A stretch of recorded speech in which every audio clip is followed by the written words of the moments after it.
Meus queridos amigos, companheiros de ideal espírita, queridos internautas que nos acompanham pelas redes sociais do Grupo Sheila, boa noite. Que as bênçãos de Jesus continuem envolver os nossos corações em muita paz e harmonia. O escritor australiano Joseph Jacobs teve ocasião de se notabilizar por meio de um conto infantil que se tornou clássico na literatura universal. Gostaríamos de convidá-los para que nós pudéssemos voltar ao tempo de criança, já que essa história é bastante conhecida pela grande maioria de todos nós. É a história de Dona Porca, que tinha 3 filhotes, 3 filhos. E um dia ela convidou aos seus filhos, Prático, Heitor e Cícero, para que pudessem sair de casa, para que pudessem cortar o cordão umbilical, para viver as suas próprias experiências. E os 3 porquinhos, que ficaram mais conhecidos aqui no Brasil como Palhaço, Palito e Pedrito, saíram de casa à busca de suas próprias experiências.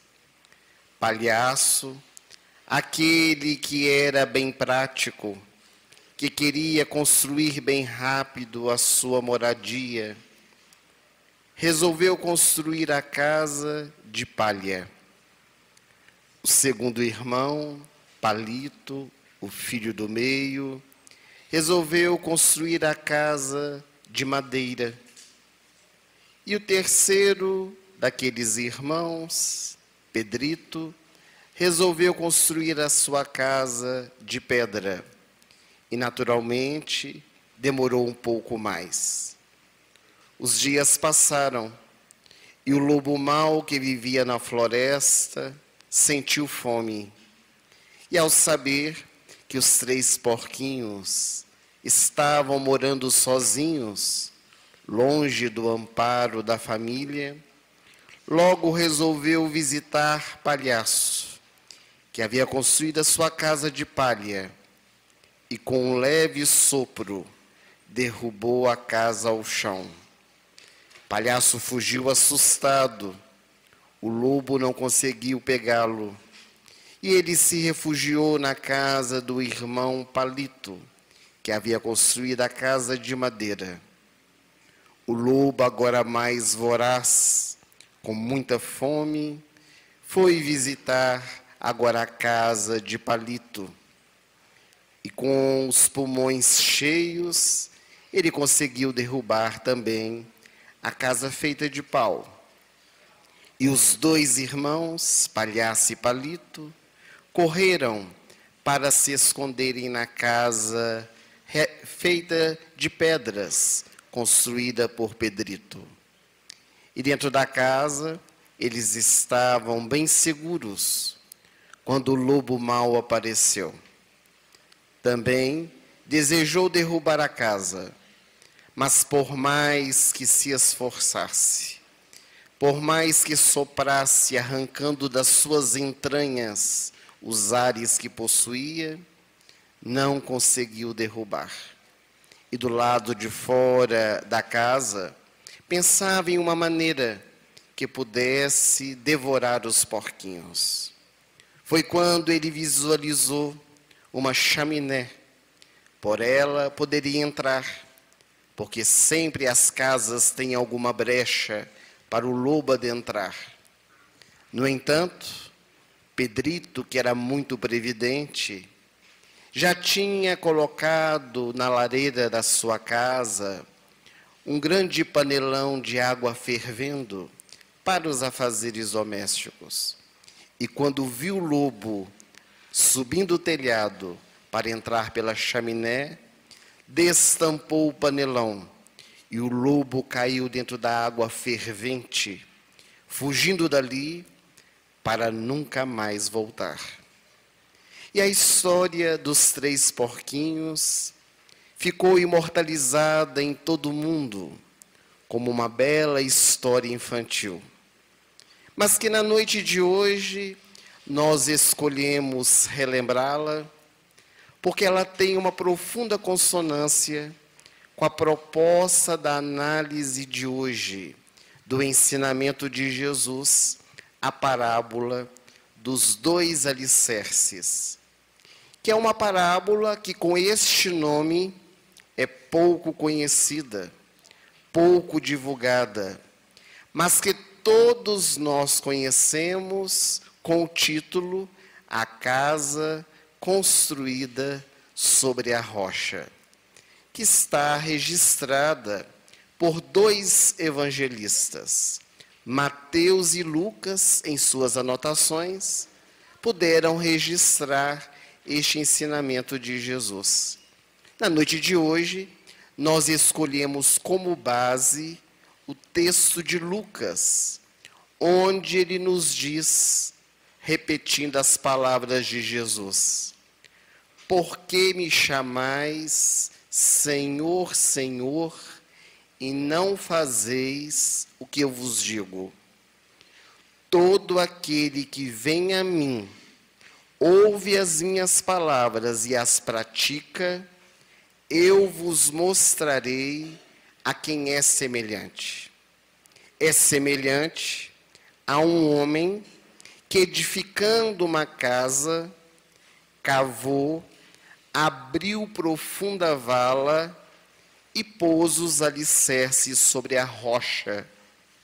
E vindo uma enchente, uma grande tempestade, e rompeu o rio contra aquela casa, e não a pôde abalar, porque ela tinha sido bem edificada. Mas aquele que ouviu e não as praticou, é semelhante a um homem que edificou uma casa sobre a terra, sem alicerces, e rompendo o rio contra ela, logo caiu, e grande foi a ruína daquela casa. Jesus, na sua sabedoria, nos traz essa parábola para nós podermos refletir sobre a nossa vida. A figura principal dessa parábola é a casa. Que casa é esta que Jesus está se referindo? Naturalmente, que se nós formos pegar o texto literal, nós vamos entender que essa casa é o espaço físico onde nós vivemos. É o lugar onde nós moramos, onde nós nos sentimos seguros, onde nós temos maior liberdade. É o aconchego dos nossos entes queridos, as pessoas que nós amamos. Porque por mais que nós tenhamos dificuldades dentro da nossa casa, a nossa casa ainda é o melhor lugar. Sempre quando nós saímos de casa para fazer uma viagem, para realizar algo, seja do trabalho remunerado, seja uma festa social, chega um momento que nós estamos doidos para voltar para casa. Chegar no local onde nós podemos descansar, mesmo que seja o nosso quarto, o lugar onde buscamos fortalecer os nossos ânimos, o nosso canto, o nosso aconchego.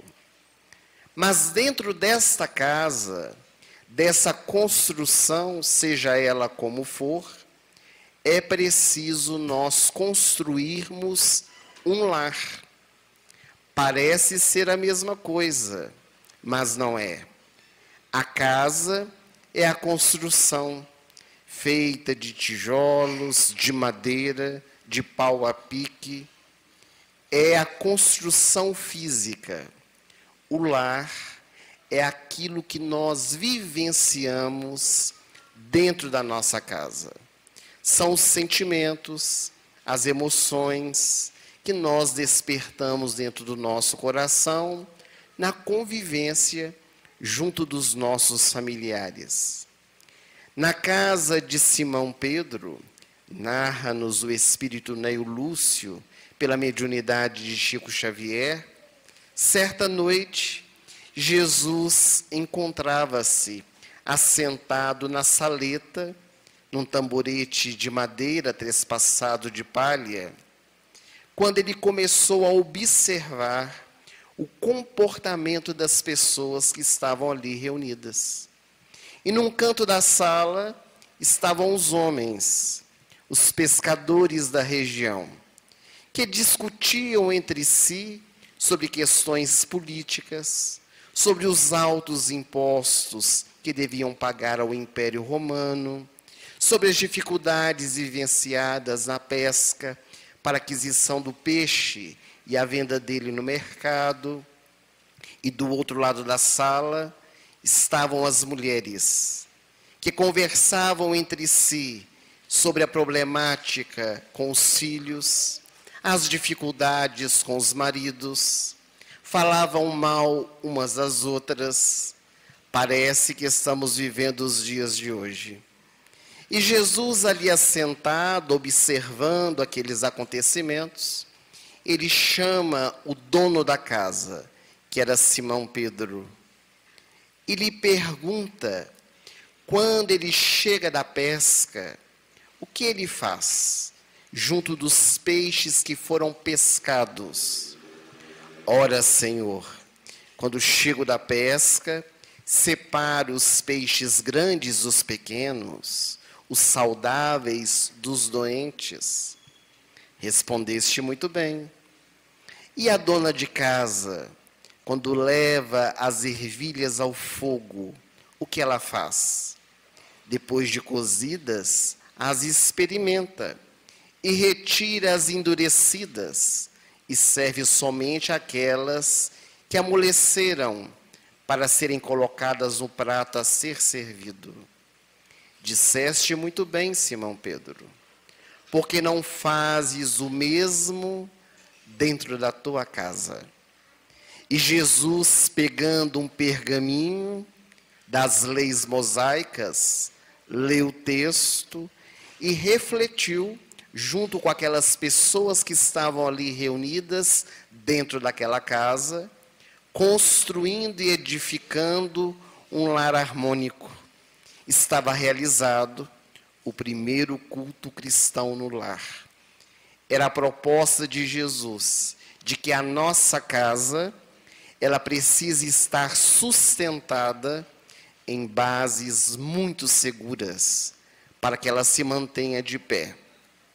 Mas uma visão mais ampla dessa passagem evangélica, nós podemos dizer que essa casa que Jesus se refere, que precisa ser construída sobre a rocha, é a nossa casa mental, é a nossa casa íntima, são os valores que nós procuramos, são os tesouros que nós vamos entesourando para a nossa existência, aquilo que trazemos para a nossa vida.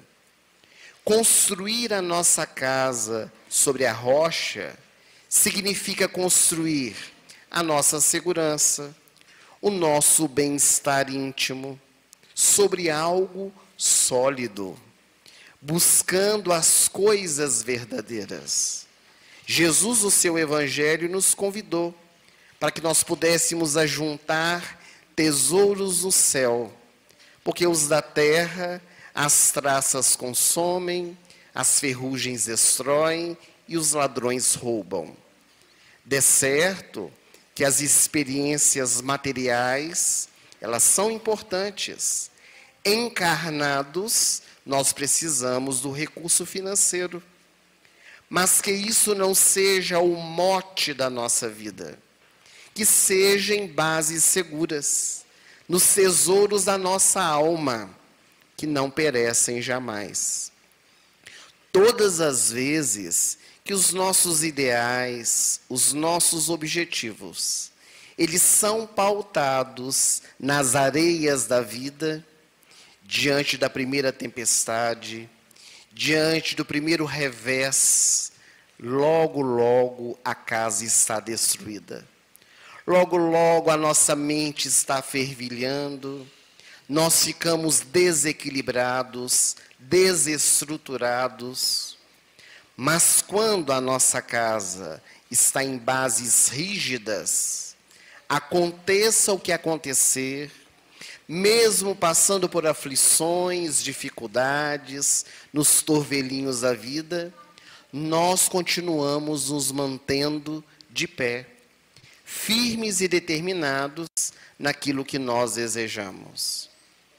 Todos nós que nos encontramos aqui reunidos nessa noite, e os nossos internautas, tenho certeza, ansiamos pela felicidade. Este é um grande objetivo da nossa vida, ser felizes. Mas muitos de nós, ao procurar a felicidade e construindo essa felicidade para a nossa vida, vamos atrás da alegria passageira e fugaz. E depositamos a nossa felicidade na mão de coisas, de pessoas, de situações, e logo, logo ficamos frustrados, infelizes, perdemos nos desvãos da estrada. Há uma famosa história, e bastante conhecida, de Divaldo Franco, quando ainda era muito jovem e trabalhava na repartição pública em Salvador, no IPASE, um instituto antigo do INSS. E trabalhando nessa instituição, à época, ele era bastante perseguido, porque sendo espírita, o espiritismo mal compreendido. Mas o curioso é que as pessoas que ainda hoje não entendem a doutrina espírita, quando necessitam, procuram por ela. Muitos de nós que aqui estamos, que somos espíritas, e algum familiar não é, na hora do problema e da dificuldade, eles dizem assim: leve meu nome, coloque lá no livro de radiação, ore por mim lá na reunião, traga a água fluidificada. Assim também era com Divaldo na sua repartição. E ele tinha uma amiga que trabalhava junto com ele, que era uma mulher muito triste, melancólica, porque ela ia completar 30 anos de idade e ainda não havia se casado. Naqueles dias, havia se tornado muito conhecido um livro de Honoré de Balzac, que dizia que uma mulher de 30 anos que não se casava se tornava balzaquiana. Coitadinho dele, porque hoje, quantas balzaquianas existem por aí? Por livre opção, porque hoje o povo não quer se casar, quer se separar, não é?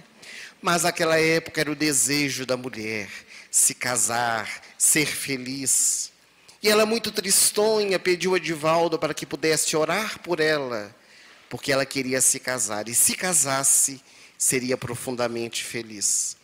E Divaldo, então, começou a orar por ela. Ele, que nem casado é, orou para que ela pudesse se casar. E não demorou muito, para que ela chegasse, meses depois, toda entusiasmada, com a aliança no dedo, dizendo que estava noiva, iria se casar.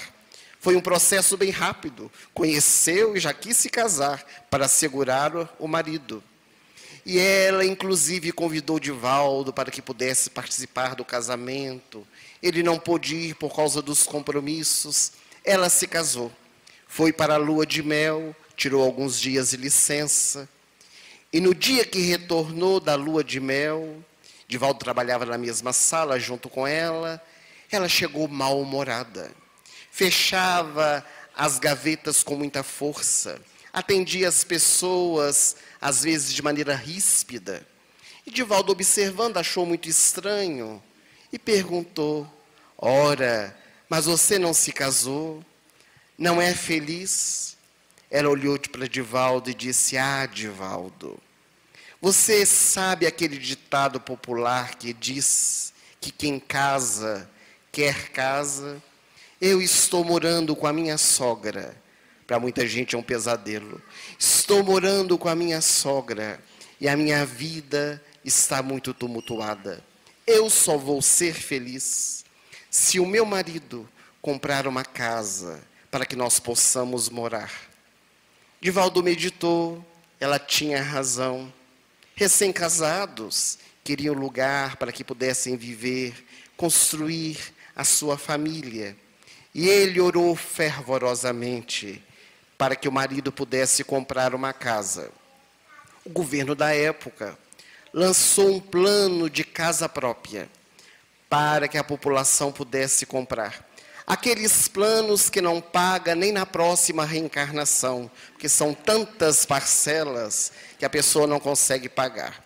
Mas é a casa própria, está pagando o que é seu. E ele comprou. E ela chegou tão entusiasmada no trabalho, convidando os amigos para um chá de casa nova, que Divaldo aceitou. E foi à casa dela. Era um domingo, ele levou um presentinho, os colegas de trabalho foram também, ela à porta da casa, esperando. E quando eles chegaram, Divaldo abraçou, entregou o presente e disse: agora está feliz, não está? Tem casa, tem marido, está feliz, não está? Ela disse: quase, não é, Divaldo? Porque veja, essa casa no fim do mundo, para chegar são mais de 2 horas. Dia de semana, esse trânsito terrível de Salvador. Eu só vou ser feliz mesmo se o meu marido comprar um carro, com ar-condicionado, é claro, para que eu possa andar aqui na cidade, corto o caminho, chego muito mais rápido no trabalho. Divaldo meditou. Ela tinha razão. Ele havia demorado tanto para chegar na casa dela. Era tão distante. Imagina dia de semana, um pouco pior. E ele, que nunca teve carro e nem sabe dirigir, começou a orar por ela, para que o marido pudesse comprar um carro. E um dia ele desceu do ônibus e ela desceu do carro com a chavinha na mão. Ele olhou para ela e disse: ah, minha amiga, agora está plena de felicidade, não está? Quase, não é, Divaldo? Mas você tem marido, tem casa, tem carro, por que não está feliz? Ah, eu só vou ser feliz se eu tiver filhos. E já estou orando a Deus. Ela estava melhorando, que agora ela estava orando também. Já estou orando a Deus, porque daqui a 3 anos eu quero um menino. E 2 anos depois de ter o menino, portanto 5 anos, quero ter uma menina. E isso vai me trazer felicidade. Deus foi tão generoso com ela. 3 anos depois, nasceu o menino. 2 anos depois que o menino nasceu, a menina. Divaldo foi na maternidade. Naqueles tempos, podia levar rosas para o hospital. Ele levou uma corbelha de rosas. Chegou no quarto, olhou para ela deitada, com a criança no colo. E ele disse: olha, se eu não fosse espírita, eu ia dizer que estava com inveja de você. Como se espírita não tivesse inveja. Mas eu estou feliz por você. Agora está plena, não está? Marido, casa, carro, filho, filha, está feliz? Ela disse: quase, não é, Divaldo? Porque quem tem filhos tem problemas. E eu só vou ser feliz se o meu filho for gerente do Banco do Brasil e a minha filha da Caixa Econômica Federal. E Divaldo entendeu que jamais ela seria feliz. Essa história real se parece muito conosco. São as nossas casas construídas sobre areia. Nós somos assim, ansiamos, desejamos por alguma coisa, labutamos por comprar, e quando adquirimos, já não tem mais sentido. Agora a nossa felicidade é ter aquilo que não temos. E ficamos infelizes, ficamos sossobrados no mar da vida, porque não conseguimos fincar em bases seguras aquilo que nós desejamos. Então, se construir a casa sobre a rocha é construir essa edificação mental através de bases seguras, construir a casa sobre a areia é justamente o contrário. É nos movimentar em situações menos felizes, é depositar tudo o que nós temos em coisas que são passageiras e que nos arrependeremos muito depois. Mas Jesus, contando essa parábola, como algumas vezes ele fez nas páginas do Evangelho, ele explica o que quis ensinar com a parábola dos 2 alicerces. Porque ele diz que quem apenas ouve, mas não realiza, não pratica o que ouviu, é um homem insensato. E quem ouve e realiza é um homem sábio. Aqui Jesus nos apresenta 2 diferenças fundamentais, que é a insensatez e a sabedoria. A insensatez está em ouvir, em aprender e não praticar. E a sabedoria está em ouvir, assimilar e praticar. Paulo de Tarso, na famosa carta escrita aos Coríntios, ele disse: se eu falasse todas as línguas dos anjos e dos homens, mas se não tivesse amor, nada seria. Seria como o sino que tine. De que adianta ter o conhecimento? Naturalmente que o conhecimento é essencial, porque é uma das grandes asas da nossa evolução. Desenvolve a nossa razão. Mas o conhecimento engavetado, guardado na nossa mente, não tem utilidade. Só o tem quando nós o movimentamos, quando nós colocamos em prática. De que adianta alguém entrar numa universidade, estudar durante anos um determinado curso, seja ele qual for, e ao se formar, colocar o diploma num quadro na parede e não exercer a profissão? De que adianta aquele conhecimento adquirido, se ele fica engavetado? Assim também se dá com as questões do espírito. Todos nós, por meio da religião, e todas as religiões cristãs têm como base o Evangelho de Jesus, nos ensina, nos oferece o conhecimento. O nosso grupo Sheila, todos os dias da semana, tem reuniões públicas como essa, onde as palestras nos alertam, nos falam sobre a realidade da vida, nos trazem o entendimento e as respostas das nossas dúvidas. Mas ao sair daqui, na nossa experiência diária, na nossa casa, no nosso trabalho, na rua da nossa cidade, onde quer que nós estejamos, que é o grande desafio, é a vivência daquilo que nós temos aprendido. Há uma larga diferença entre conhecer e praticar. E quando nós vivenciamos, nós acabamos por testemunhar aquilo que nós aprendemos, demonstrando àqueles que estão à nossa volta que é possível colocar em prática aquilo que temos aprendido. Há uma história de Gandhi que fala muito ao nosso coração. O grande pacifista da Índia, que trabalhou através da conscientização do seu povo para a libertação do tacão inglês, sem empunhar nenhum tipo de arma, apenas com jejuns e sermões, tornou-se um grande exemplo para aquele povo e para todos nós.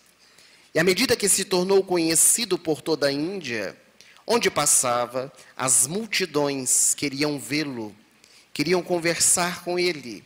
Eram filas quilométricas de pessoas que vinham buscar orientações. Contam os seus biógrafos que certo dia, naquela fila imensa, a sol a pino, a horas de espera, uma mãe, acompanhada do seu filho, que tinha em torno dos seus 9 anos de idade, aproximou-se de Gandhi e ela disse ao pacifista: estou aqui porque não sei mais o que fazer com meu filho. O meu filho adora açúcar e todas as horas que eu o vejo, ele está na lata de açúcar comendo. Já orientei, já coloquei de castigo, já fiz tudo o que o Senhor possa imaginar e não tenho tido nenhuma solução para esse problema. O Senhor pode me ajudar? Gandhi era muito simples. Passou as mãos no cabelo da criança que estava à sua frente, olhou para a mãe e lhe disse: posso ajudar. Mas eu preciso que a senhora retorne daqui a 15 dias. Ela achou muito estranho, mas era Gandhi quem dizia. Para ela, era um grande mestre. E então, ela esperou ansiosa por aqueles 15 dias. 15 dias depois, lá está a mãe com seu filho de 9 anos, na fila imensa. Quando ela se aproximou, sorrindo, ela perguntou: o senhor se lembra de mim? Ele disse: como não? Se solicitei que a senhora voltasse 15 dias depois. Aqui estou, para que o senhor possa me dar a orientação. Gandhi abaixou-se para ficar na mesma altura da criança, psicologia infantil, conversar olho no olho, sem ter aquele posicionamento da autoridade que se mostra pelo autoritarismo, ficando mais alto, impondo a sua condição. Então Gandhi abaixou-se e, olhando nos olhos da criança, lhe disse: você sabia que comer muito açúcar faz mal à saúde? Há muitas outras coisas gostosas que podem ser comidas. Experimente outros alimentos e você verá que também ficará feliz. Vá, diminua o açúcar, escute as orientações de sua mãe. E terminou o atendimento, levantando-se. A mãe arregalou os olhos, assustada. Ela disse: mas Gandhi, isso eu sempre te falo para o meu filho. Por que eu tive que esperar 15 dias para você dizer a mesma coisa que tenho dito todos os dias a ele? Então Gandhi olhou para aquela mãe e lhe disse: porque 15 dias atrás eu também comia muito açúcar. Então parei de comer para poder orientar o seu filho. Vejamos a sabedoria desse homem. Mas é claro que nós formos tomar ao pé da letra este ensinamento, imaginemos, não haveria quem pudesse ensinar. Aqui no Grupo Sheila não teria expositores. Nós não poderíamos estar aqui trazendo os nossos apontamentos em torno do Evangelho. Mas é porque que quando nós falamos, nós também introjetamos dentro de nós. Aliás, somos os primeiros a escutar. A nossa boca está bem próxima do ouvido. E as responsabilidades também aumentam, porque aquele que verbaliza torna-se também responsável por pôr em prática. E essa é a experiência da vida, tentarmos vivenciar a proposta do Evangelho, construindo a nossa casa sobre a rocha. É preciso, então, que na nossa vida nós procuremos fundamentar as nossas atitudes no conhecimento que nós dispomos, tentando ser homens exemplo. Jesus se transformou no mestre por excelência. Por quê? Porque além de trazer os seus ensinamentos verbais, por meio do seu evangelho de amor, ele vivenciou toda a proposta. Nos mostrou que é possível nós colocarmos em prática toda essa mensagem que já trazemos dentro do nosso coração. Mas é claro que na construção desta casa, nós passamos por dificuldades. Quantas vezes na nossa vida parecemos viver uma grande tempestade? Um dos grandes pais da Igreja Católica, São João Crisóstomo, em uma homilia em um de seus sermões, ao analisar essa passagem evangélica de Jesus, ele diz que por chuva, por alagamento, por tempestades, de maneira metafórica, nós podemos relacionar as aflições, as falsas acusações, o luto, as mortes dos nossos entes queridos, os aborrecimentos que nós passamos. Tudo isso são tempestades que surgem ao nosso entorno, tentando derrubar, desestruturar a nossa vida. No entanto, quando nós dispomos de um recurso infalível para nos manter de pé, que também é uma base segura para a nossa jornada, que é a fé, nós passamos pela experiência de maneira diferente. A fé é capaz de movimentar montanhas. Todos nós dizemos ter fé, de acreditar em Deus. Mas quando surgem os atropelos, no momento de dar provas dessa fé, nós mostramos a nossa fé ainda vacilante. Porque comigo eu não mereço, ó Senhor. E essas frases demonstram a falta do nosso conhecimento ou da vivência daquilo que temos estudado.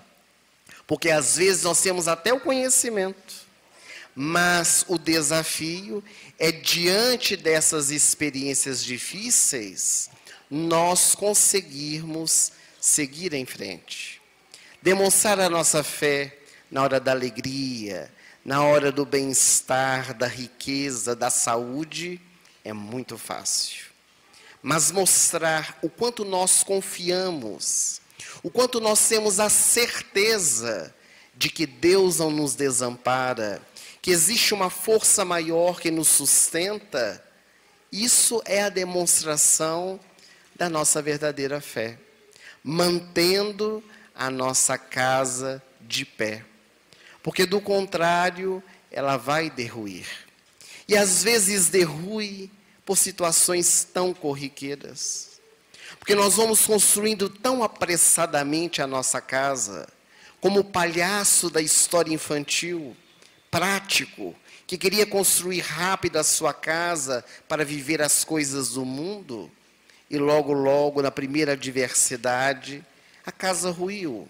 Ou mesmo Palito com a sua casa de pau. Mas, construindo a casa de pedra, como fez Pedrito, o lobo, que são as experiências difíceis ao nosso derredor, não fazem derrubar a nossa casa. Mas a história infantil ainda abre campo para uma outra análise.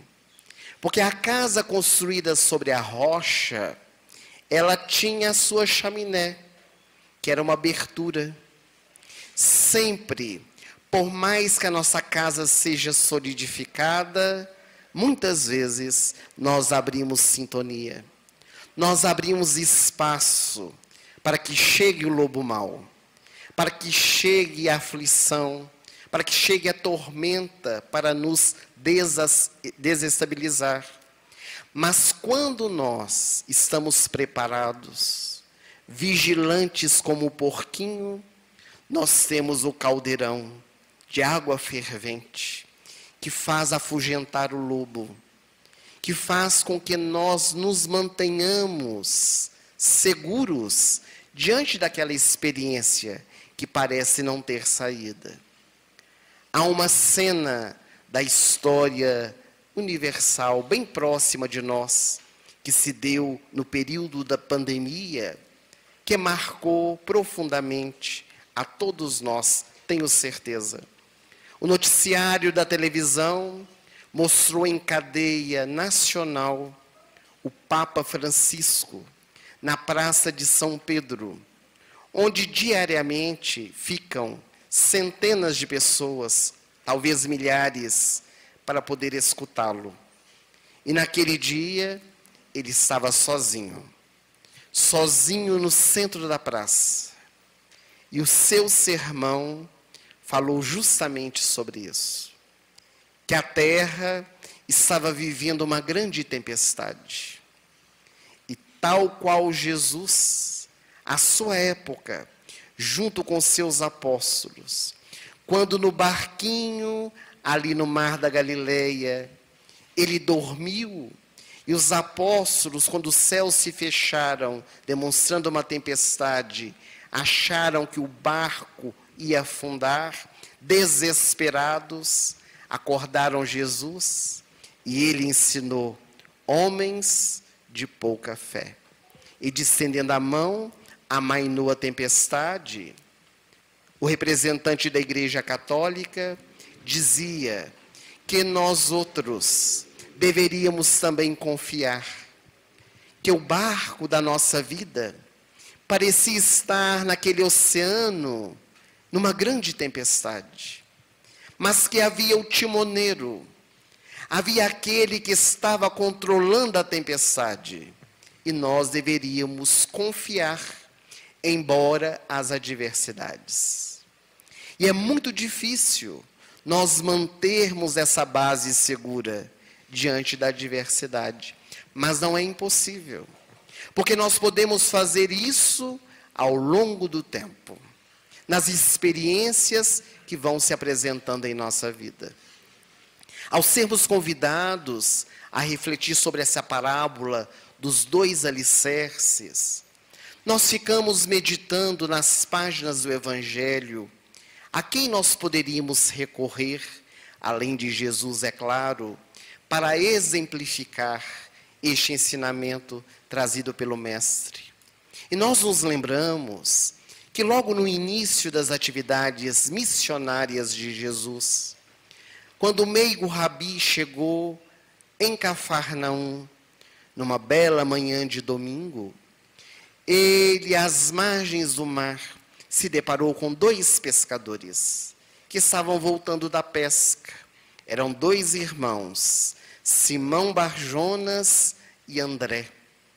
E ao vê-los ali recolhendo as redes, Jesus convidou-os para que eles não mais fossem pescadores de homens, de peixes, mas pescadores de homens.